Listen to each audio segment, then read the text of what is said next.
looking back, probably would have invested more. And not because when we started then, we just testing things out. We weren't sure where things were going.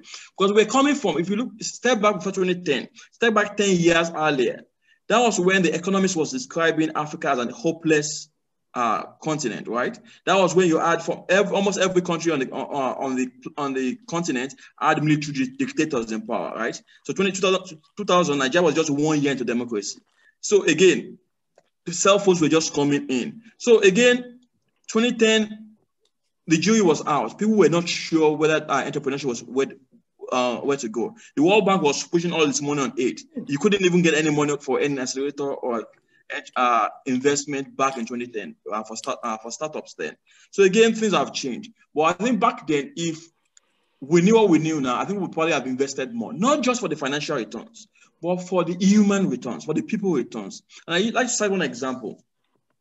Our first batch of startups that was supported at the Innovation Hub in 2011, I would say 9 out of 10 of them failed.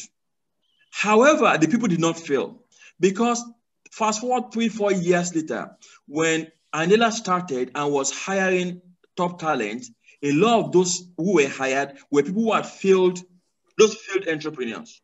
They now became the foundation for the new startups. So again, it meant that even though we didn't have financial returns from the very early years, we had ended up building people, building talent. And like Andela would say, talent is universally distributed, but opportunity is not, right? And so we had ended up helping inadvertently to build the talent to which opportunities now came to.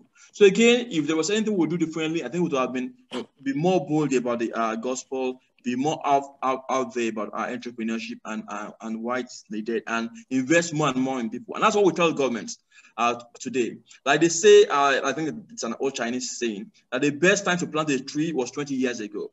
The next best time is now. The sad thing is governments on the continent are still not investing enough in its young people.